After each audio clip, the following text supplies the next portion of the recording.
ఉన్నాడు. ఈయనే ప్రభు అయిన క్రీస్తు. క్రీస్తునందు ప్రియమైన తెలుగు బాప్టిస్ట్ చర్చి ఎల్లంల కుటుంబ సభ్యులకి ప్రభు అయిన యేసుక్రీస్తు నామమున క్రిస్టమస్ శుభాకాంక్షలు. నా కుటుంబం పక్షాన, నా గ్రామం పక్షాన హ్యాపీ క్రిస్టమస్ అందరికీ. Merry Christmas.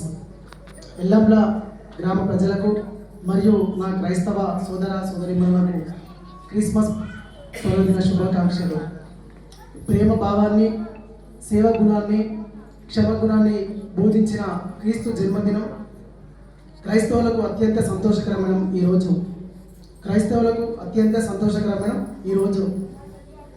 క్రిస్టియన్ సోదరులకి అందరికీ శుభం చేకూరాలని, ప్రతి కుటుంబం సమేతంగా సుఖ సంతోషాలతో క్రిస్టమస్ వేడుకలు జరుపుకోవాలని, యేసుక్రీస్తు దీవెనలు ప్రతి ఒక్కరికి లభించాలని, అందరూ సంతోషంగా జీవించాలని ప్రార్థిస్తున్నాను.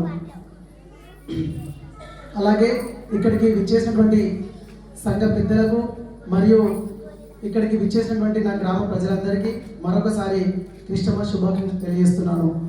అలాగే ఈ సంఘం యొక్క పాస్టర్ గారికి మరియు పాస్టమ్మ గారికి ధన్యవాదాలు తెలియజేస్తున్నాను.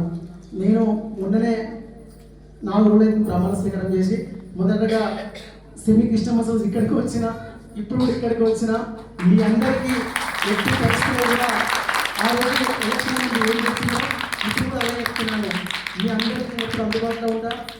ఈ మనకు చర్చకి కావాల్సిన ఏ నిధులైనా కావచ్చు, ఇంకేదైనా కావచ్చు, ఏ అభివృద్ధి పనులైనా కావచ్చు, దగ్గరుండి నేనే చూసుకుంటాను. ఎవరు పిలిచినా వాళ్ళ సమస్యను నా సమస్యగా దృష్టిలో సాధించుకొని ఖచ్చితంగా నేను ముందుంటాను. ఎందుకంటే మీరందరూ నా కుటుంబ సభ్యులే, ప్రతి ఒక్కరు. చాలా సంతోషం. ఎందుకంటే నాకు ఇంత చిన్న వయసులో ఒక గ్రామ సర్పంచ్గా రావడం మామూలు విషయం కాదు.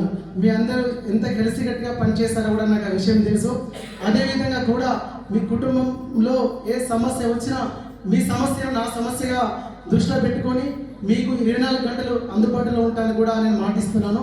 చర్చికి కావాల్సిన ఏ నిధులైనా కావచ్చు, నా తరపున, మా గ్రామ పంచాయతీ తరపున, మా ఎమ్మెల్యే గారి తరపున కూడా నేను తీసుకొచ్చి దీన్ని ఇంకా జనగామ నియోజకవర్గంలోనే ఈ చర్చిని ఇంకా అద్భుతంగా ముందుకు తీసుకెళ్ళడం మీ అందరినీ మాటిస్తున్నాను.